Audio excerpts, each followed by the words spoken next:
1929.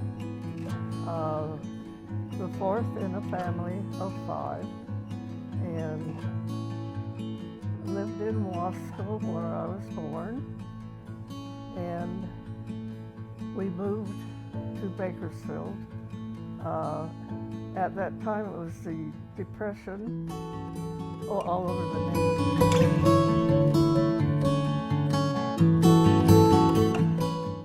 Grandpa and Grandma, I don't know why they came up. I guess they wanted land, you know. 1912 you could get land, and get to Shafter, some was already taken. Kern Land Company opened it up, and so you had to, wherever you could find land. Well, he was not a farmer, so he was a builder. So he ended up building many houses, and as I understand, the depot, I think the school, and I understood the Wasco Auditorium. And the house he lived in is still here in Shafter, near the bank, community bank. Now the other side of the family, Granddad Niffen, I met my mother, my grandmother, Louise Stanton, they called her Louie. She was from Michigan. Anyway, they ended up coming to Wasco and lived their life there. My father grew up on a farm in Wasco, and grandmother was my mother in Shafter then. Well, Shafter did not have a high school, so she went to the Wasco High School, and they were got to be friends. Let's see, that was a class of 1923, I think, or 24, that they graduated. At that time, there were no telephones, and you could write a letter to each other, but if he could get his father's car, he would drive to see them. So as soon as they graduated, they ran off and got married in August, and started their family.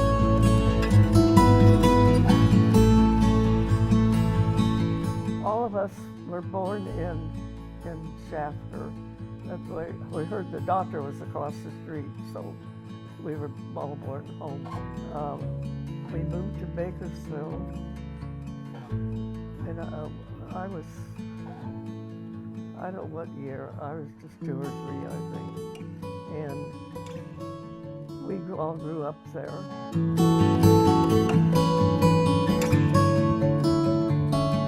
I grew up in a house, my parents, with 5 children. The first house they bought was 2 bedroom and 1 bath. And we girls got the bedroom, Mom and Dad the other. And we had a front porch that was screened in, the boys were on. In the summer, they slept outside. And you can imagine the 1 bathroom getting ready before school. And that bathroom was just a big bathroom, and it had a bathtub there, and the toilet there. And so if you were having a bath, somebody had to use the toilet. You know, you had no privacy, let me put it that way. The streets were kind of empty. You could play batter up, and we played tag and we learned to roller skate, really. Played tag, go around actually that alley had both ways, so there was alley on the block, and we would play tag or just skate, and we could use the street for baseball, and with the whole neighborhood kids, we just played together.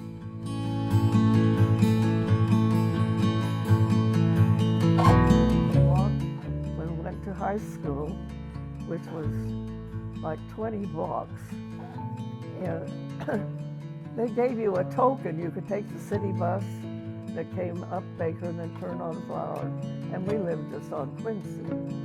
But if you wanted to walk, you could, or bicycle. And they gave us tokens if the city or the school did, so you could ride that.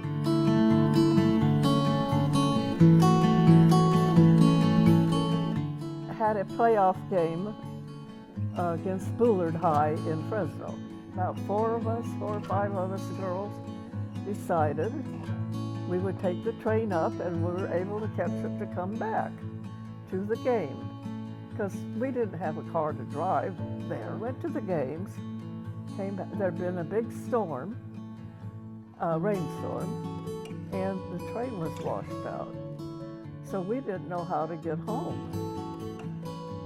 And luckily, we were able to catch a boy, Johnny Sowers, I remember his name, that had his car. I'm sure he had somebody with him. I don't remember the car, how big it was, but he gave us a ride home.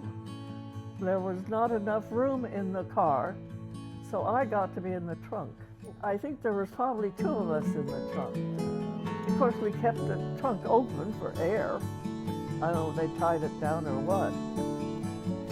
And I don't know if they stopped on the way or not, but it's a 2-hour drive from Fresno.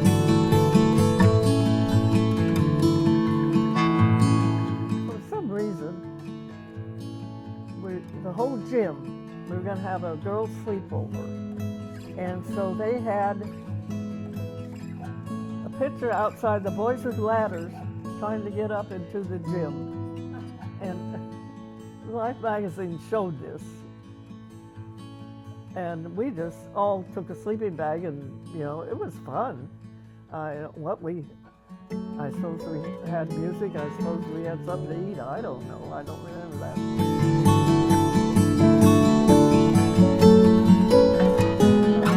Another summer we were in just out of town of Scotia, rented a house when World War II was over. That summer, it was in August, I believe.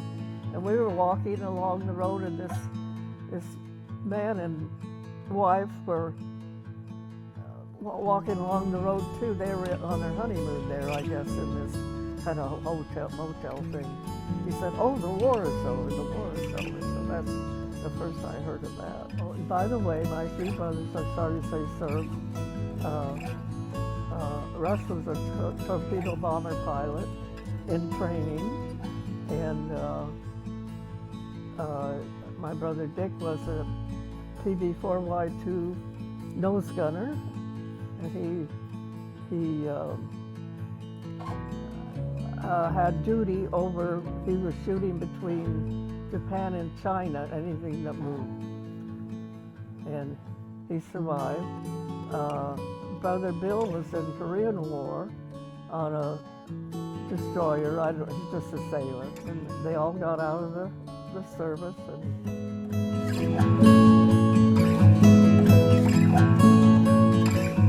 They graduated high school. It was the end of the war. Calvin had a Y party in high school. I didn't date him or anything. And then after high school, I went to work for the telephone company. There was a big swimming pool in Bakersfield called Union Avenue Swimming Pool. It was huge. And I happened to go with girlfriends one time to swim there, and Calvin was there with his friends, and somehow he asked me out. And so from then on, we dated and got engaged and got married at 19 and a half. And of all things, I quit my job because we lived, Calvin's brothers were farmers in Edison, and he worked for them. And then they bought a farm, North Oildale, right by the Speedway.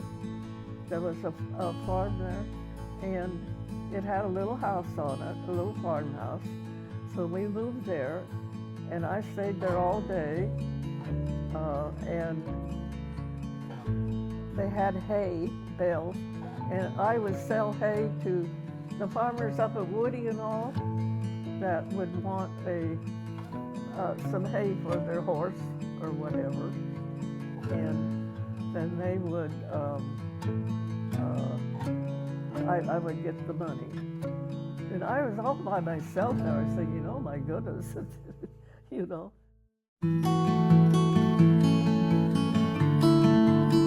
So Cal and I, at that time, Shafter was starting to build some new homes on right by the high school. So we chose a home and built the plan, which they had on Walnut Street. And I think the total cost was $14,000. Anyway, then I met my, across the alley, Jean Paul was, and her husband worked he was with the potato sheds, helped run them. And they had 3 girls, so my daughter just had her best friend with Cindy Paul. And so Jean and I were friends all the rest of her life, till about 2 or 3 years ago when I lost her. And it ended up, Jean moved over here, down the alley and around, and I grew up, we were out in the farm, we could visit back and forth. It was wonderful. And she loved her champagne. We would get together afternoons. She had champagne and I had the box wine.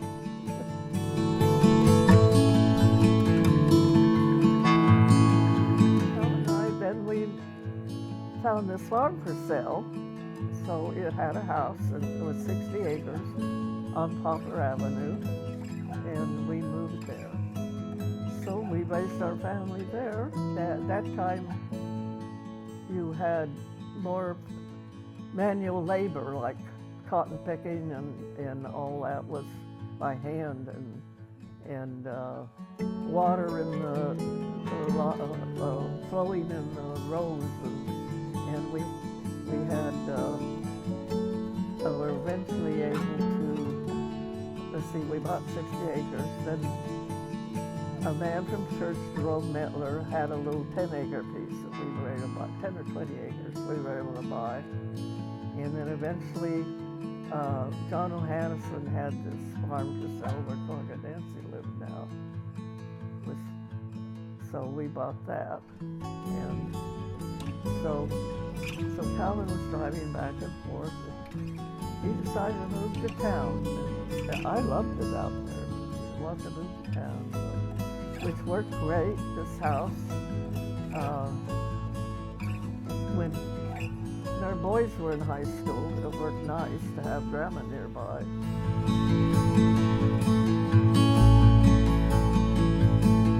I should say my husband and I like to travel. There's this Farm Wife magazine. We were featured in it there. There's a story about it. They had a trip to Alaska, and a tour, you know, and they had it all set where you would go and visit the different farmers. We got to go to Skagway. Skagway was where the miners come to go up in Alaska to look for gold before they get their supplies before they went up. Well, this little train also went up, and this was the last year that train ran. We stopped at Whitehorse where we had lunch, and then we took the plane into Anchorage. We went to different farms where people told us was like to farm like all daylight, and so that was quite a trip. Another tour was Western Farm Bureau, Western Growers or something. So it was a lot of California farmers, and so that was all set up where you would go. Like in Amsterdam, you would see the flowers growing, and certain farmers would show us there. In Switzerland, others, they had happened to have a fair. We got to see what that was. It was really, really, really well, where you had a great tour. Italy with the Colosseum and all of that. we loved that tour. One time we went for a week or 10 days just to Switzerland with a couple from Oklahoma. Got to be good friends.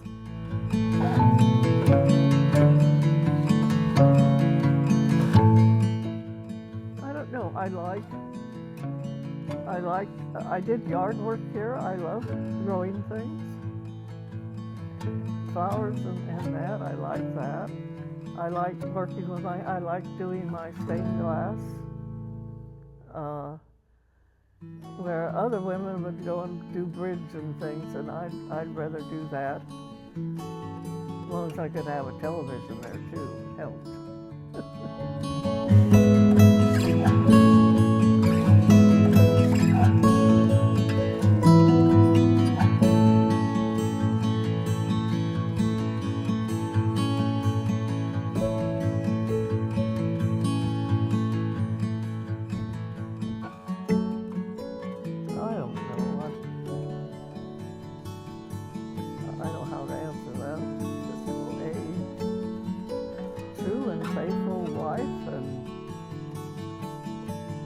Loves their family and loves God. You know, there's nothing like that. Just having holidays with all. You get together as families, enjoy each other. You know, have Christmas, have family. Looking back at the little ones sitting there, and pictures, blankets, all of them.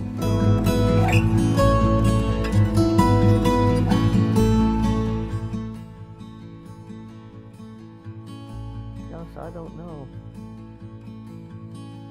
I'm just surprised I lived so long, and thank goodness I'm able to live out my days.